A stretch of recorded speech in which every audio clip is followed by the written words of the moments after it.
The mahogany-lined boardroom gleamed under the late afternoon sun, its tall windows casting slanted beams across the polished table. I sat at the far end, Ren Abbott, 32 and unyielding, my face a careful mask of neutrality. James Carver, 47, strutted before the board like a peacock in a pinstripe suit, his voice dripping with rehearsed venom. The other board members, graying men in their 50s and 60s, watched with smirks tugging at their lips, their eyes glinting with the thrill of a long-awaited kill. "Ren," James paused for effect, straightening his silk tie. "Your performance review has been, frankly, lackluster." He paced, heels clicking on the hardwood. "The board agrees. It's time for a shake-up. No more riding your father's coattails." A ripple of amusement passed through the room, poorly concealed. I glanced at my laptop, pretending to check the time. My finger hovered over the record button, then pressed down. Let them talk. Every word was gold.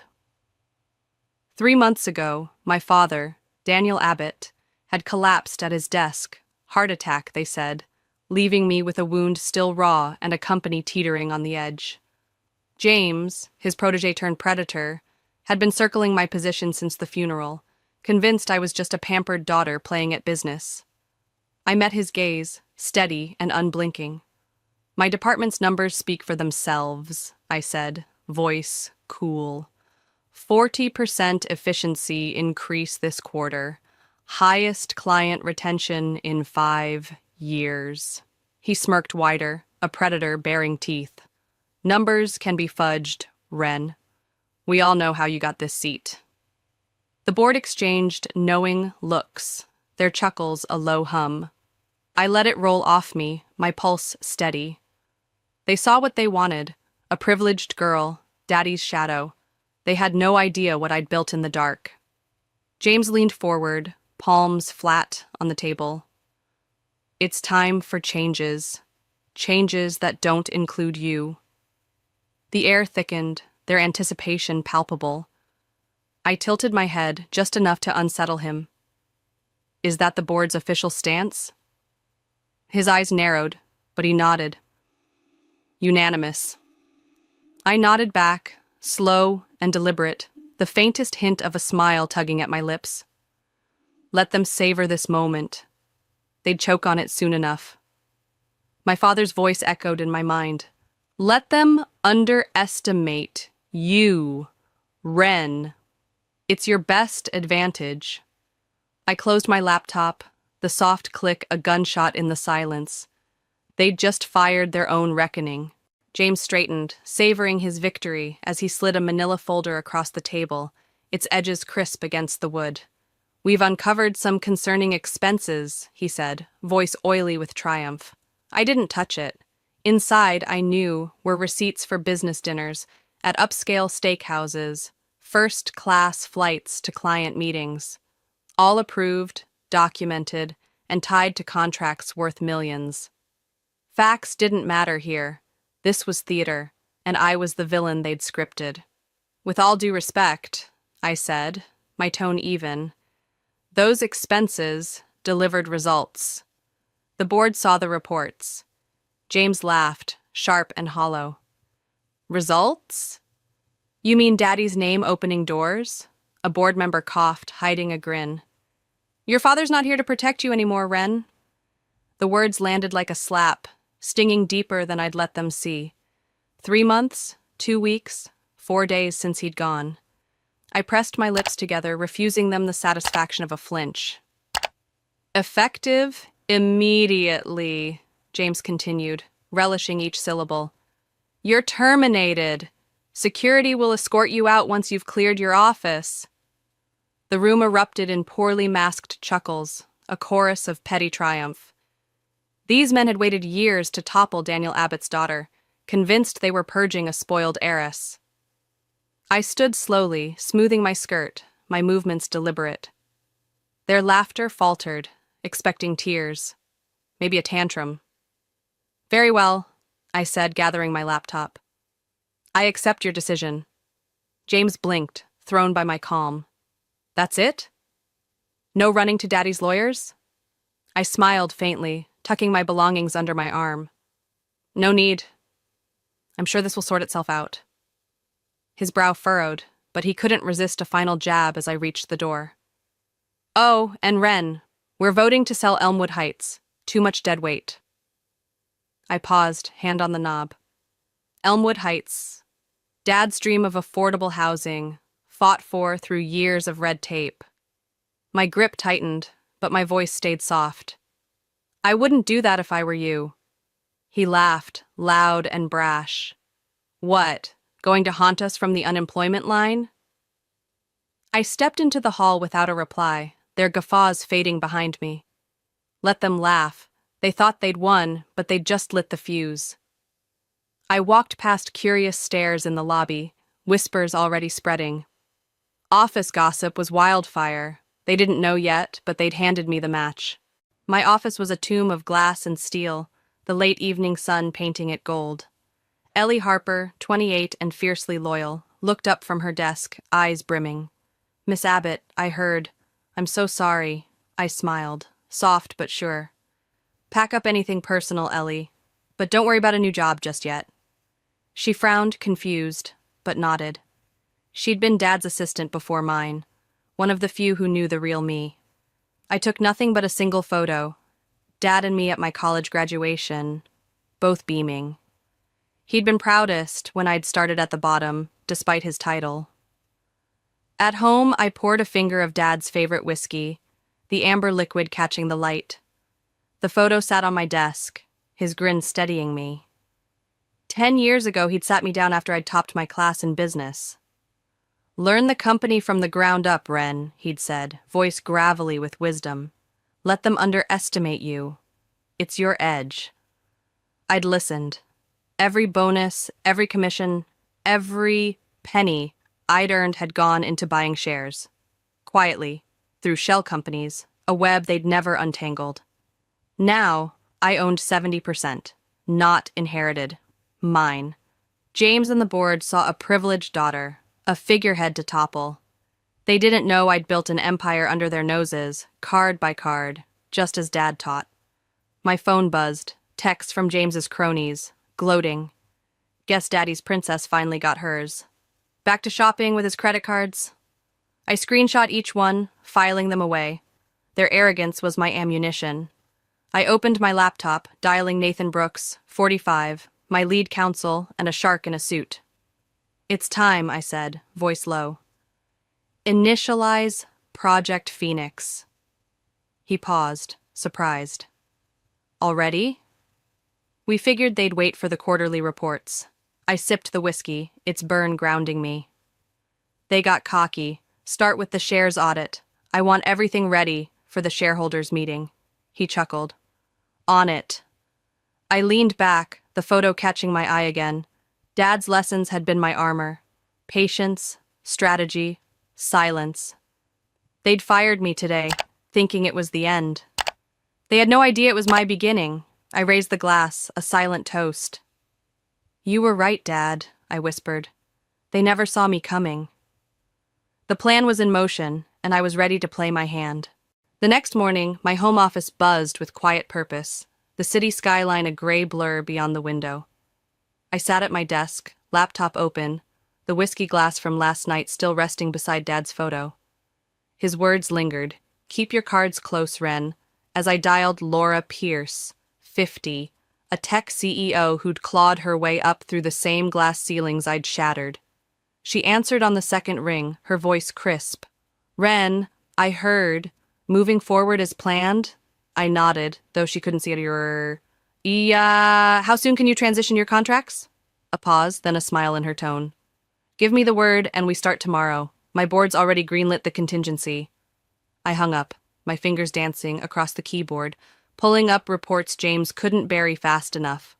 He'd begun his reign with reckless slashes, laying off seasoned staff, cutting corners on quality control, prepping to gut Elmwood Heights. I documented every violation, every email, every memo that crossed ethical lines. My phone buzzed again, more texts from his inner circle, their venom unchecked. Should have stuck to charity galas, princess. I screenshot them, adding to my arsenal. Their overconfidence was a gift, each message a nail in their coffin. Next, I called Nathan Brooks, his voice steady as ever. Shares audit's underway, he confirmed. They're oblivious. Stock transactions are still routing through the usual channels. I leaned back, the chair creaking softly. Good. They got cocky, Nathan. Let's use it. He chuckled, a rare sound. Already digging into their personal accounts, too. You'll have everything by the meeting. I thanked him, my gaze drifting to the photo. Dad had taught me this game. Watch, wait, strike when they're blind. Over the next few weeks, I worked from the shadows, a ghost in their machine. Laura's team quietly shifted contracts, major clients peeling away from James's grasp. He didn't notice, too busy parading his victory, his arrogance making him sloppy. I tracked it all, every layoff that tanked morale, every shortcut that risked safety. The Elmwood Heights sale loomed closer, his signature on every dotted line. I sipped my coffee, the bitter taste sharpening my focus. They thought I was gone, licking wounds. Instead, I was building a guillotine, blade gleaming, ready to drop. A month later, I walked into the company headquarters, the lobby falling silent as I crossed the marble floor. My black dress hugged me like armor, sharp and unrelenting, Dad's vintage watch ticking against my wrist. The emergency shareholders meeting had hit their inboxes that morning, a thunderclap they couldn't ignore. Nathan's audit had uncovered my web of ownership, 70% traced back to me through a maze of shell companies. James hadn't authorized this. He couldn't. I stepped into the elevator, catching his ashen face by the doors. Ren, we need to talk, he stammered. This audit, there's a mistake. I brushed past him, voice low. No mistake, James. Surprised it took you this long. Dad always said you were slow with numbers. The boardroom was a pressure cooker, every seat filled. Board members, shareholders, executives, their faces a gallery of panic. I took Dad's old chair at the head, no one daring to protest, and opened my laptop. The screen flared to life, projecting a spreadsheet of my acquisitions, a decade of silent conquest.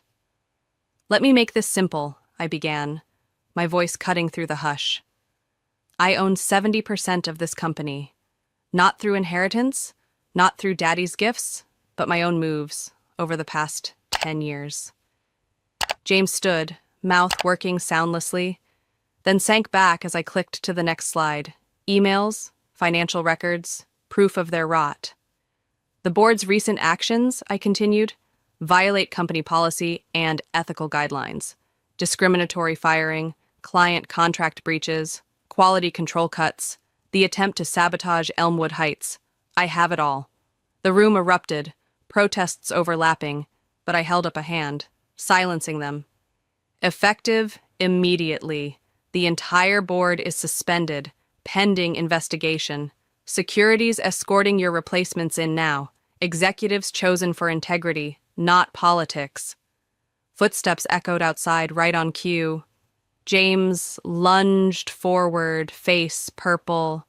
You can't do this! You're just what, James? I leaned forward, eyes locked on his. The CEO's daughter? You're right. He taught me everything, especially how to let enemies underestimate you. The board raged, chairs scraping, voices rising, but I let it wash over me. Nathan and his team swept in, thick folders in hand, legal documents, my real muscle. You have two choices, I said, voice steady. Resign quietly with basic severance or face legal action for your violations. Pick fast. One by one, they slunk out, dreams of takeover crumbling. James lingered, his earlier swagger a memory, shock etching lines into his face. I closed my laptop, the click final. They'd thought me a pawn, a relic of Dad's reign. Now they saw the queen, checkmate delivered. I stood, smoothing my dress, the watch's tick a heartbeat. This wasn't just revenge, it was reclamation. Dad's legacy, mine to wield. Evening settled over my office, Dad's office, now mine, the city lights flickering beyond the glass. I sat at his desk, The new board gathered around, faces fresh and eager. We'd spent hours outlining the future. Elmwood Heights not just saved, but expanded. A beacon of affordable housing and community care. The staff James fired, I said, tapping a list. Rehire them with back pay. They're the backbone here. Nods circled the table. No smirks, no games. These were people I'd chosen, not inherited. The meeting ended, chairs pushed back, voices fading as they left. I stayed, alone with the hum of the building, my fingers tracing the desk's edge. Dad had carved his initials here once, a quiet claim. I opened a drawer, pulling out his plans for Elmwood Heights, blueprints, notes in his jagged scrawl. He'd fought for this, believing business should lift people, not just profits.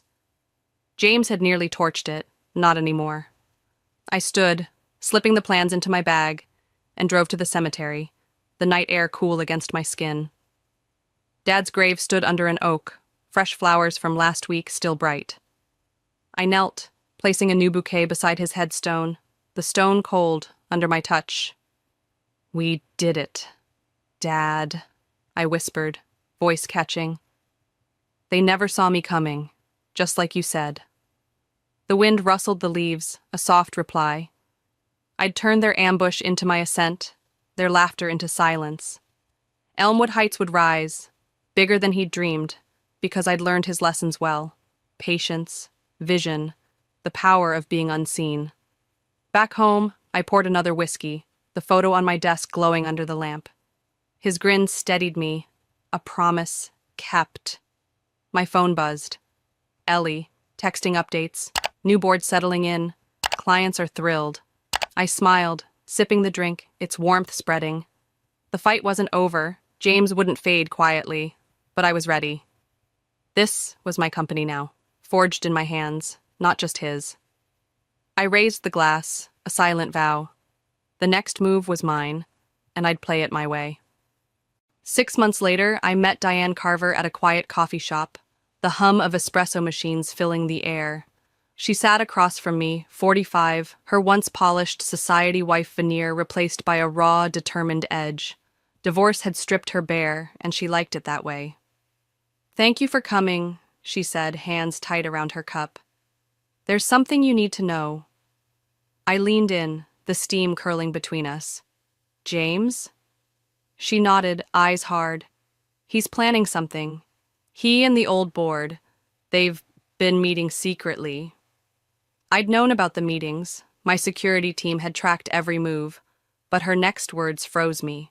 They're going after Elmwood Heights, she said. Richard found contamination reports from the 70s. Industrial waste. He's doctoring them to leak to the media, make it look like your father knew, covered it up, and you're doing the same. My blood ran cold. Dad had flagged those traces years ago, ensured proper remediation. In the wrong hands, though, it was dynamite. Why tell me, I asked. She smiled, bitter. 23 years, and he never saw me as more than a trophy. Sound familiar? I texted Nathan mid-sip. Initiate Protocol Delta. Our contingency for this exact play. James's timing was clever. The project's first phase nearly done. Families picked for the units. The next morning, his move hit. Every news outlet got an anonymous tip. Social media erupting with accusations. I called a press conference at the Elmwood Heights site, the half-built community center stark against the sky. Reporters swarmed, James lurking at the edge, his smirk barely hidden. Ladies and gentlemen, I began, voice steady. Yesterday, some tried to derail this project with lies. Today, I'll show you the truth. Engineers stepped forward, real data in hand. Tests, remediation logs, safety protocols. Families spoke next, their hope drowning out the noise. Then, I landed the blow. And now, thanks to Diane Carver's generous donation, we're expanding, adding a community center with free childcare and job training. James's smirk vanished, cameras catching his shock. The story flipped overnight, from scandal to redemption. Diane had handed me the win, and I'd turned his dagger into dust. A week later, Ellie burst into my office, face pale, her usual calm shattered. "Turn on the news," she said, breathless. I flicked on the screen, and there was James, standing outside headquarters in a rumpled suit, flanked by former board members. His practiced smile had a desperate edge, weight loss to sleepless nights. "We're filing a class action lawsuit," he declared, voice thin. "Ren Abbott manipulated share prices, coerced us into selling." I watched, coffee in hand, unfazed. He thought he had one last card. He didn't know I'd already trumped it. I dialed Laura Pierce, her voice sharp on the first ring. "Saw the news," she said. "What do you need?" I smiled, leaning back. "Those offshore accounts James ran his side deals through. Time to bring them to light." She laughed, low and fierce. "Give me an hour." By noon, financial reporters broke a different story. James and his cronies caught in a web of kickbacks and insider trading. Evidence overwhelming. Anonymously sourced. I'd known about those accounts for months, waiting for the right moment. This was it. From my office window, I watched FBI agents swarm the street below, sunlight glinting off their badges. James stumbled out, hands cuffed, his suit a wrinkled shell. He looked up, eyes meeting mine through the glass. I raised my coffee cup, a mock toast, the corner of my mouth lifting. His glare faltered, then fell. The man who'd laughed me out of the boardroom was gone, his empire of arrogance in ruins. The news cycle spun, his arrest dominating headlines, Elmwood Heights glowing in the aftermath. Ellie peeked in, a grin breaking through. "Stocks up 5 points already." I nodded, setting the cup down. "Good. Tell Laura thanks." James had aimed for my throat and hit his own instead. I turned back to the window, the city sprawling below. Dad's lessons had carried me here. Strike when they're weakest, let their hubris pave the way. This wasn't just victory, it was justice, clean and final. 1 year after my firing, I stood on a podium at Elmwood Heights, the sun warm on my shoulders, hundreds gathered below. The first families clutched keys, their smiles bright against the new brick buildings. The Daniel Abbott Community Center hummed behind me, already alive with classes. Diane, running programs, her calling found. I cut the ribbon, red silk parting under the scissors, applause rolling through the crowd. James's revenge had backfired. His scandal had tripled housing applications. Other firms, now, begging our guidance. Catherine sat front row, beaming, her donation a cornerstone of this day. Next to her, Ellie, now chief of staff, scribbled notes, her promotion earned. I stepped off the podium, shaking hands when a young woman approached, nervous but determined. "Miss Abbott," she said, "I'm Maya Carver, James's daughter. I know this is awkward, but I've followed what you've done here. Any entry-level openings?" She was 22, fresh from business school, her eyes echoing my own hunger years ago. "Your father hasn't spoken to me since I testified at his trial," she added, chin up. "He never thought I had a head for business either." I studied her, seeing the spark he'd missed. "When can you start?" I asked. Her face lit up, a mirror to my own beginnings. "Monday," she said, firm. I nodded, turning back to the crowd, their chatter a living pulse. This was Dad's dream. Success that lifted others, not just balance sheets. Later, I visited his grave, the headstone freshly engraved. Beloved father and mentor, his legacy lives on. I set down flowers, their scent mingling with the earth. "You should see it now, Dad," I said softly. "Elmwood Heights is just the start, 3 more neighborhoods next." My phone buzzed. Ellie with stock highs, Laura doubling contracts. I touched the stone, a final goodbye, then walked away, ready for tomorrow. James had thought he'd ended me. Instead, he'd launched me, and I'd built something bigger than he'd ever dreamed. 2 years after that boardroom ambush, I sat in my office, Dad's office, night cloaking the city beyond the glass. Reports glowed on my laptop, profits up, employee turnover at record lows, Elmwood Heights, a model replicated globally.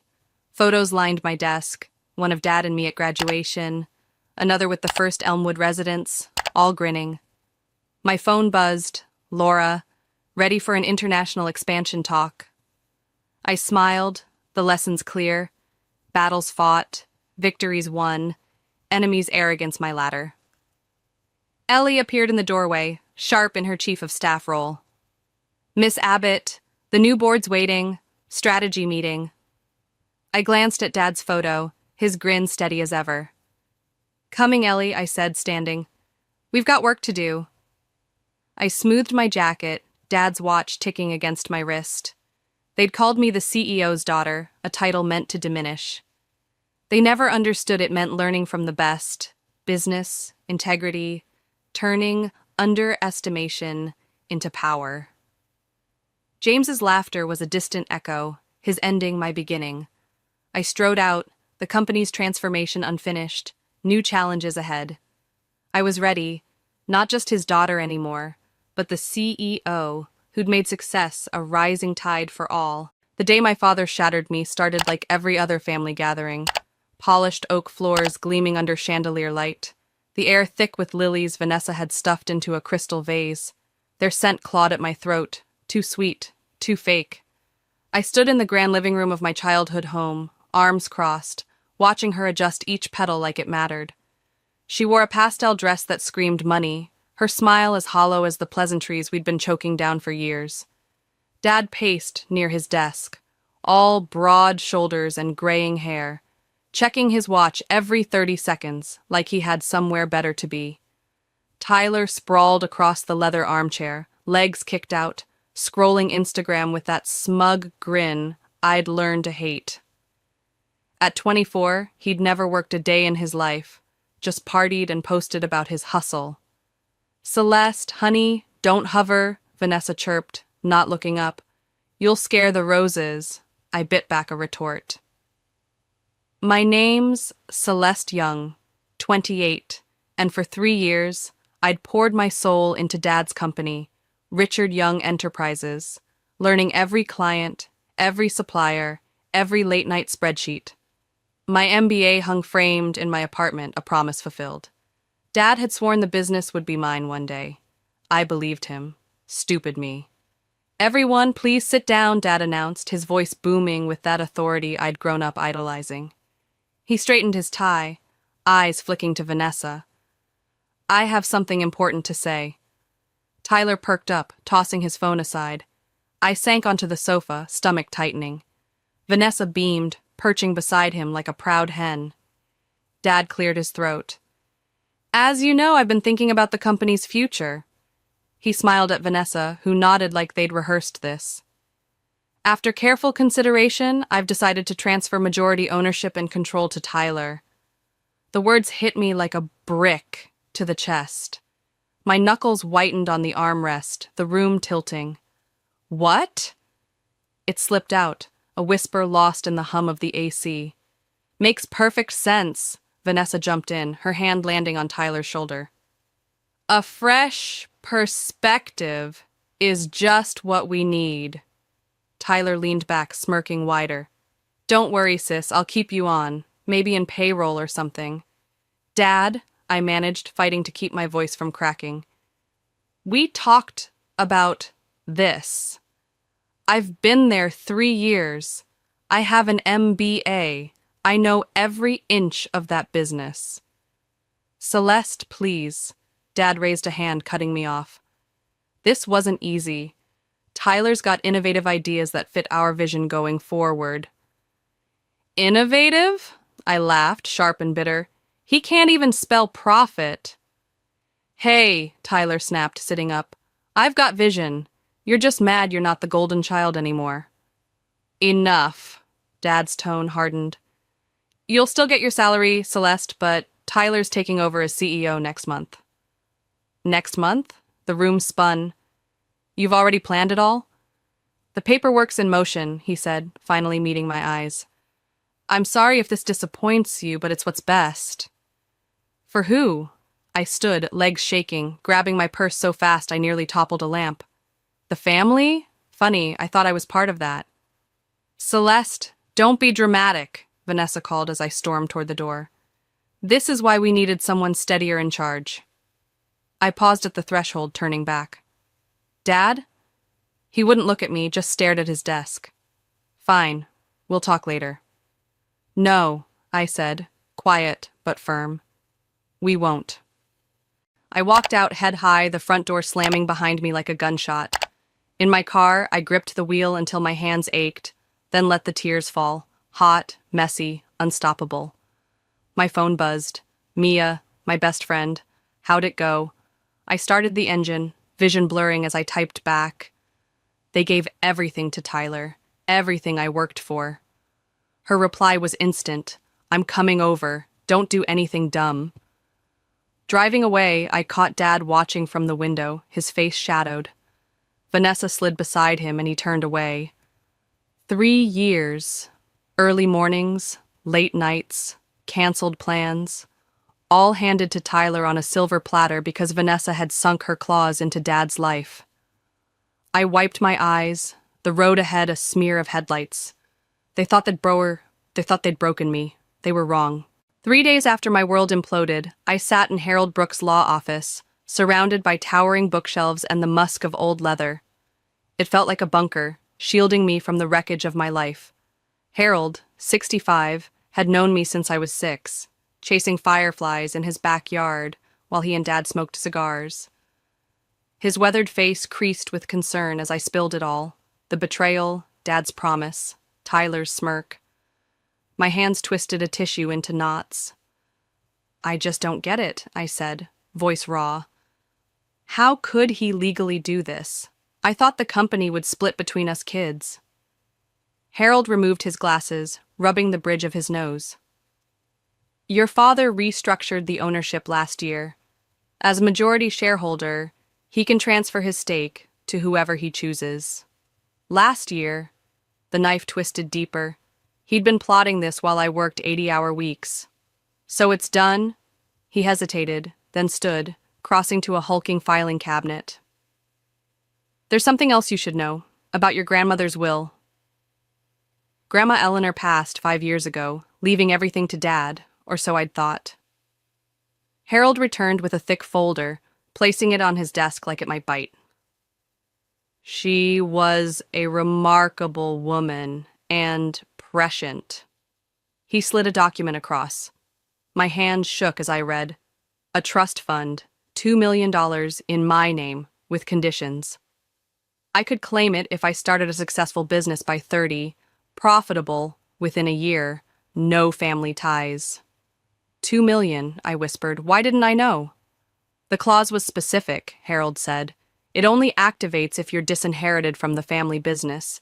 She wanted it revealed to you alone, not your father. She knew, I breathed, staring at the paper. Somehow she'd seen this coming. Vanessa's shadow creeping over Dad, me pushed aside. Does he know? No. Harold's voice softened.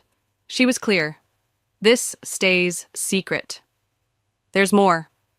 He pulled another page. Lists of business contacts, market research, notes in her sharp script. Tools, not just money. She believed in creating, not inheriting. Why keep it from me? I asked, tracing her handwriting. She thought you needed to find your own way first. He leaned back. Her words were, Celeste needs to lose everything to build something real. I stood, walking to the window. Traffic crawled below, a gray blur, $2 million, enough to start something big. It won't be easy, Harold warned. Starting a business never is, trust fund or not. Nothing worth it ever is, I said, feeling a flicker I hadn't in days. Hope, sharp and fragile. There's one more thing, his tone turned grave. If you take this, you can't tell anyone, not Richard, not Vanessa, not even Mia. The money has to look like yours, from savings or investors. She wanted your success to be yours alone. I nodded, mind racing. No one could claim I'd had a leg up. Can I take these to study? Of course. He gathered the papers into a folder. Celeste, she saw herself in you. Tough, stubborn, smart. As I turned to leave, he called. Vanessa phoned yesterday, asking if you'd been here. She's worried about lawsuits. I smiled, picturing her pinched face. Let her sweat. I've got bigger plans. Outside, the air hit me, crisp, alive. I texted Mia, meet me for coffee, I've got an idea. The folder weighed heavy in my bag, a lifeline I hadn't expected. My phone buzzed again. Mia, on my way, you okay? I ignored it for now, staring at the skyline. 3 years stolen. But Grandma had given me more than money, a chance to prove myself, to build something no one could snatch away. She'd known I'd need an escape hatch, and here it was, waiting for me to grab it. Walking to my car, I glanced up. The clouds parted, sunlight spilling through. Thanks, Grandma, I murmured. She'd bet on me when no one else had. Now it was my move, my fight.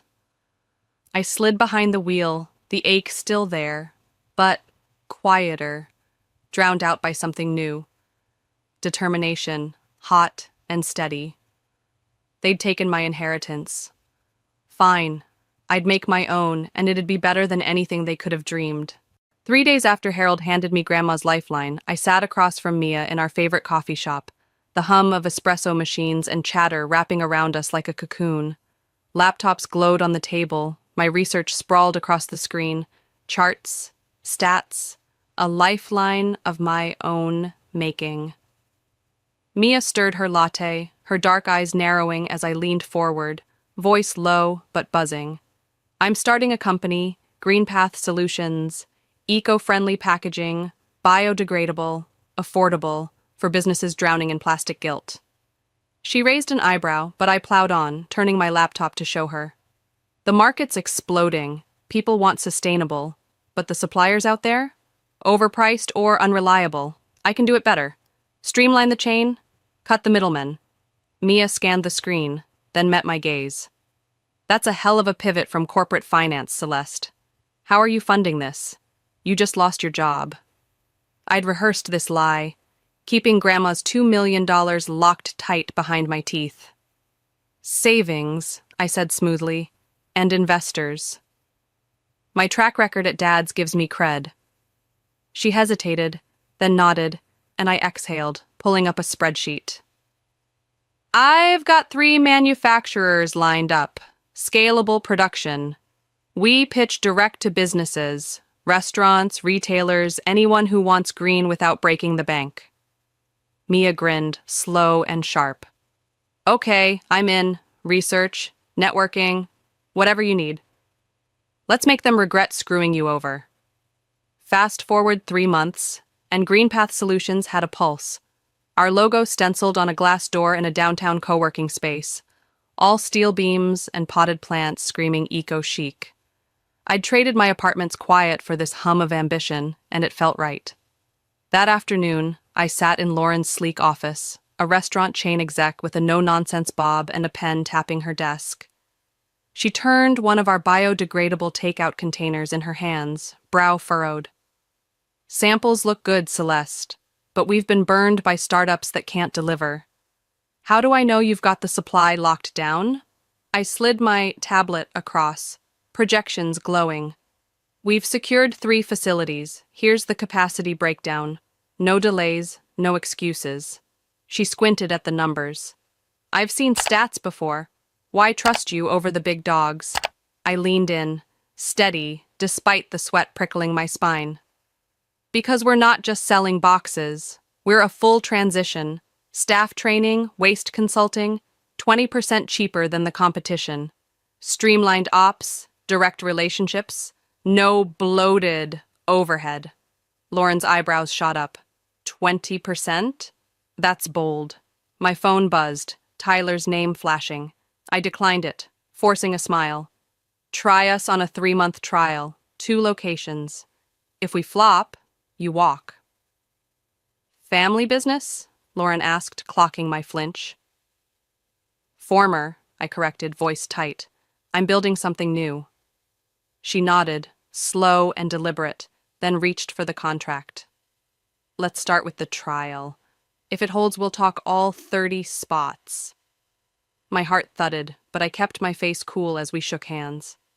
Outside, the city air hit me, and I let myself grin.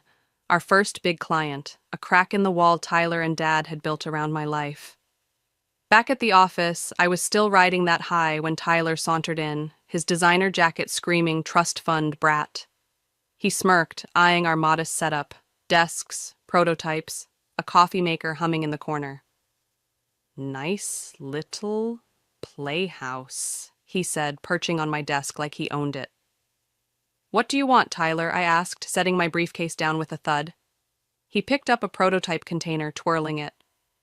Heard you're making waves in the eco-space. Dad's company's going green. Good PR, you know. We could use your stuff. Guaranteed contracts, stable cash. I stared at him, the gall of it sparking a laugh, sharp, cold. You want me to supply the company you stole? That's... He shrugged, smirk faltering. It's business, Celeste. Dad feels bad about how it went down. This could keep you in the fold. I snatched the container from his hands, my pulse hammering.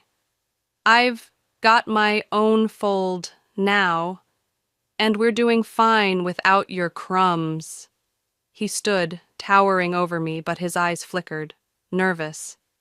Where'd you get the startup cash anyway? Those costs must be brutal. None of your damn business, I said, stepping closer, voice steady despite the shake in my hands. Now, I've got work to do. He lingered, then headed for the door, tossing over his shoulder. Dad won't like this. Thinks you're being stubborn. I held the door open, pointed. Dad lost his vote on my life when he picked you. Send Vanessa my regards. He left, and I sank into my chair, hands trembling, not from fear, but fury, and something fiercer. Pride. My phone lit up, Lauren's text. Contract signed, sent to your lawyer. Excited to work together. I smiled, the shake steadying.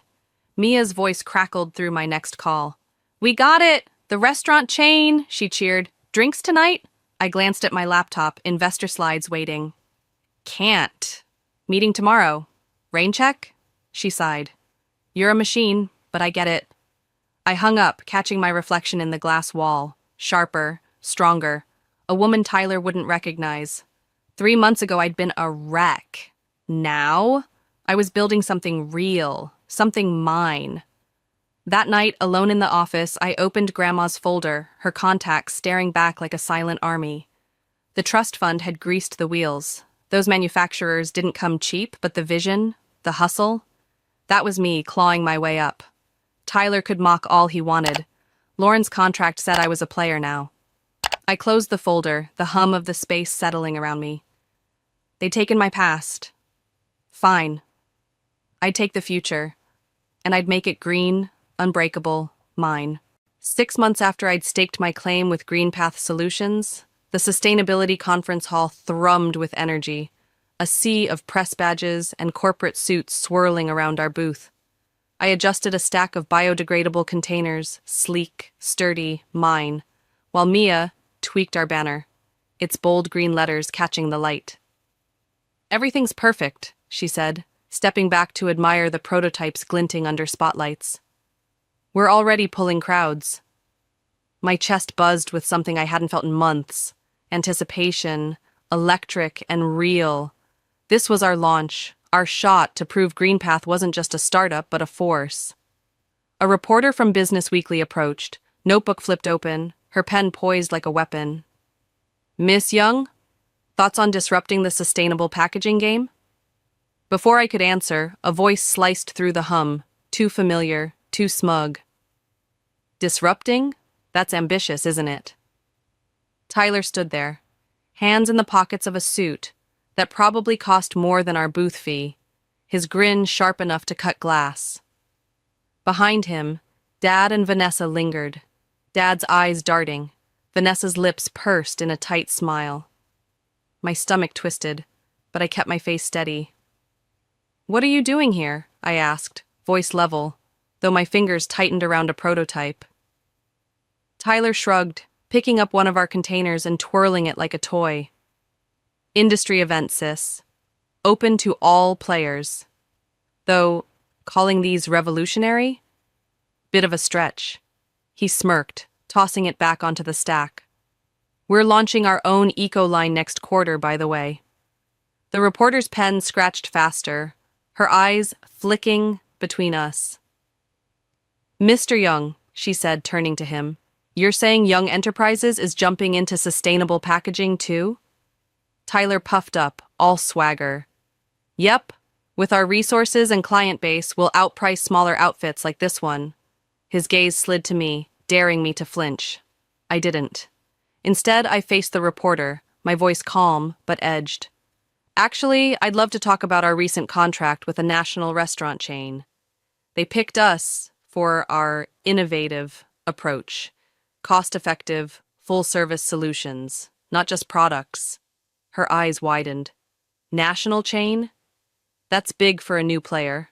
I nodded, pulling out my tablet, impact projections, glowing. We've also locked in 3 major retail chains. Want to see the numbers?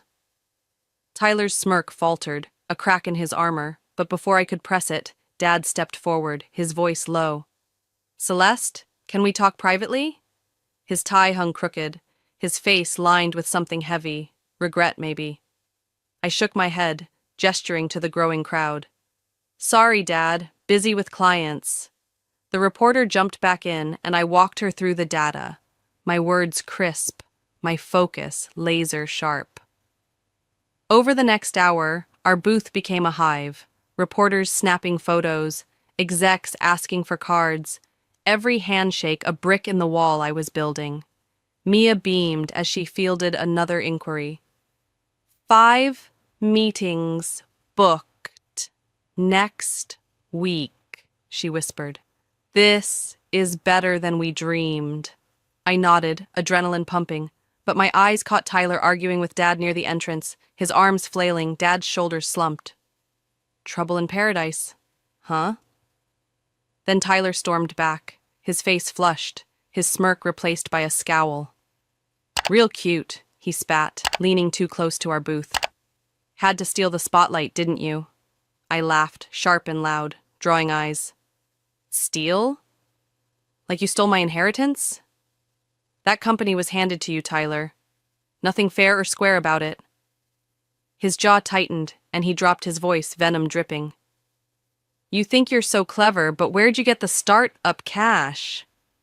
Dad's asking questions. Something's off. Sounds like a you problem, I said, turning to greet an exec, but Tyler grabbed my arm, his grip tight. Listen, little... A deep voice cut him off. Is there an issue here? I looked up to see Ethan Hayes, tall and polished in a tailored suit, his eco-retail group badge glinting.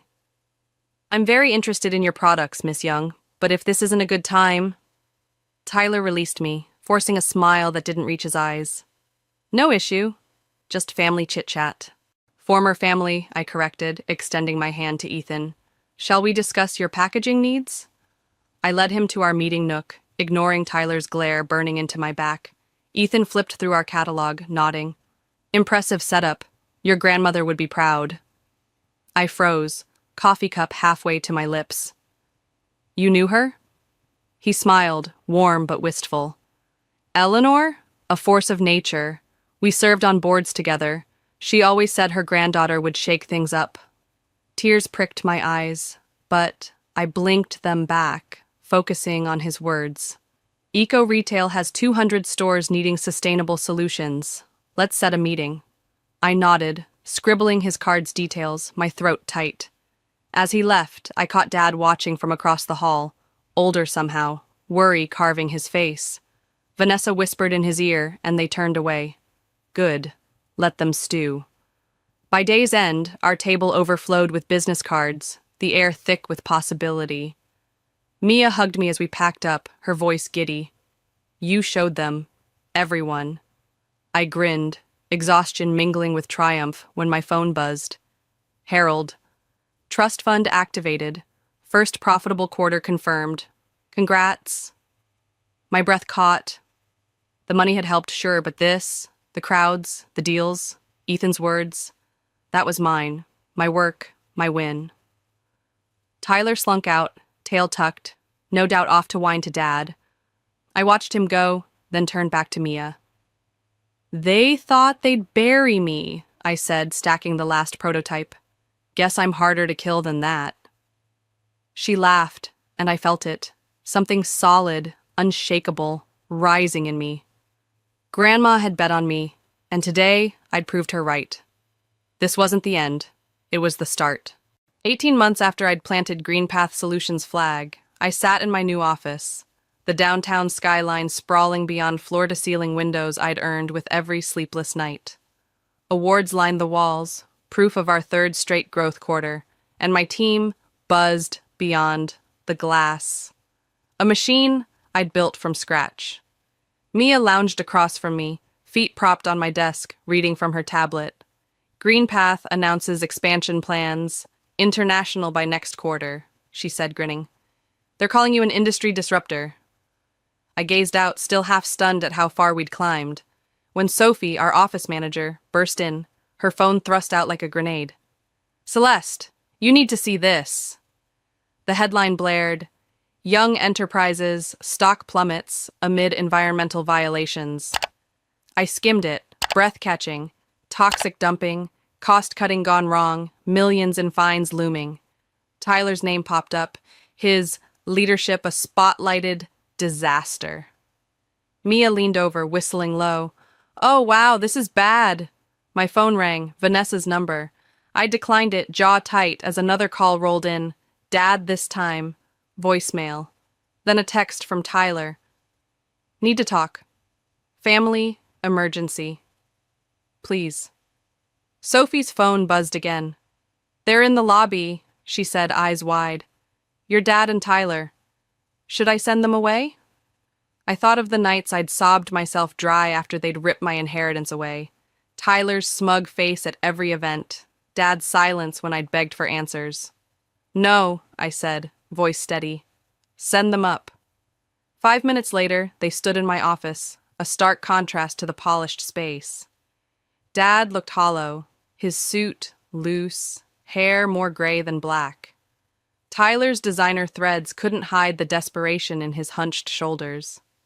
Nice place, Dad said, glancing around, his voice thin. You've done well. What do you want? I asked, leaning back in my chair, arms crossed. Tyler stepped forward, voice cracking. We need your help. The violations, they started before us, but we hid them. The fines will bankrupt us. I raised an eyebrow, finishing for him. But you covered it up instead of fixing it. I saw the report. Dad sank into a chair, hands clasped. We need a partner, someone who knows sustainable practices, who can rebuild trust. And you thought of me? I laughed, sharp and cold, the sound bouncing off the glass. How convenient. Tyler's face flushed, but he pressed on. Look, I know we were wrong about everything. You're the real deal. We're offering you a chance to come back. Majority shares. Whatever you want. I stood, rounding my desk, the weight of their words sinking in. Part of the family business? You mean the one you stole? The one you've run into the ground? Celeste, please, Dad said, standing too, his eyes glistening. We're family. That word, family, hit like a slap. Where was family when you gave Tyler everything I'd earned? I snapped, stepping closer. Where was it when he tried to tank me at the conference?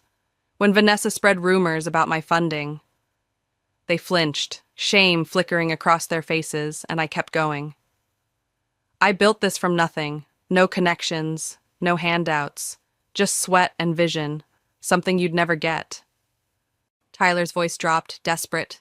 Without help, we'll lose it all. Dad nodded, defeated. Everything. I pressed a button on my desk. Sophie, show them out. Dad lingered, looking older than I'd ever seen him. Celeste, I'm sorry. I made a terrible mistake. For a second, my resolve wavered, his apology a crack in the wall I'd built. Then I remembered Grandma's will, lose everything to build something real. "I'm sorry too, Dad," I said, soft but firm. "But you chose. Now live with it." They shuffled out, Sophie's heels clicking behind them, and Mia hugged me, her grip fierce. "You okay?" I looked around, at the awards, the team, the view, and smiled, real and wide. "Yeah, I really am." My phone buzzed. Tyler again. "Please reconsider. We need you." I deleted it. No hesitation. They'd needed me before, when I'd modernized their systems, landed clients, but never valued me. Now they could watch their empire crumble while mine soared. Sometimes karma didn't need my help. It just worked. The autumn breeze rustled through the cemetery as I knelt by Grandma Eleanor's grave, placing daisies on the cool marble, her name etched in elegant script. I'd been meeting Dad for breakfast every Wednesday for a month, rebuilding something fragile between us. And today, he'd asked to come here. "I brought someone, Grandma," I said, stepping aside as Dad approached, his hands trembling with his own bouquet. He laid it beside mine, voice thick. "Hello, Mother. Should have visited sooner." My phone buzzed, a news alert. Tyler arrested in Miami, fake IDs, frozen accounts. Vanessa had bolted to Europe with scraps of their ruin. "Karma's got a long reach," Dad muttered, catching my glance. He straightened, his worn tie catching the wind. "I got a job offer yesterday. Small consulting firm, sustainable transitions. They found me through you, said if I raised you, I'm worth hiring." I smiled, warmth cutting through the chill. "That's great, Dad." Harold's voice called behind us, steady and familiar. "Celeste, thought I'd find you here." He approached, folder in hand, his gray hair glinting in the sun. "Your grandmother left this for when you'd exceeded her conditions." Inside was her letter, her sharp script a jolt to my chest. "My dearest Celeste, if you're reading this, you've earned it, built something meaningful. Success isn't what we're given, but what we create. I hid the trust fund so you'd find your strength. Your father had to learn too. Make your legacy count. All my love, Grandma." Tears blurred the words as I handed it to Dad. He read silently, then folded it, eyes wet. "She knew I'd fail you," he said, voice breaking, "and planned for it." I shook my head. "She knew you'd learn from it." Harold cleared his throat. "There's more, a foundation for young entrepreneurs, women especially, in sustainable businesses. She wanted you to lead it." I stared, stunned, as he smiled. "Paperwork's ready." Dad touched the headstone, soft. "That's her, paying it forward." "Dad," I said, sudden and sure, "want to help with it? Your experience could matter." He blinked, moved. "You'd trust me?" I nodded. "Trust is earned, but everyone gets a shot to rebuild." Harold handed me a pen, and I signed the Legacy Foundation papers on Grandma's grave, the wind scattering leaves like applause. Dad stood beside me, not the man who'd betrayed me, but one clawing back. "What'll you call it?" he asked. I traced her name, Eleanor. "The Legacy Foundation. True legacy's what we build." Back at the office, Mia grinned at our latest reports, the skyline gleaming beyond my windows. I tucked the folder away, the worthless Young Enterprises shares in my drawer, a faded echo. Grandma hadn't just saved me, she'd given me a mission. Somewhere Tyler and Vanessa faced their wreckage, but here I was forging hope. The breeze from that morning lingered in my mind, her approval a whisper. Sometimes revenge wasn't the point. It was living well, building better, lifting others up. That was her real gift, and I'd make it count.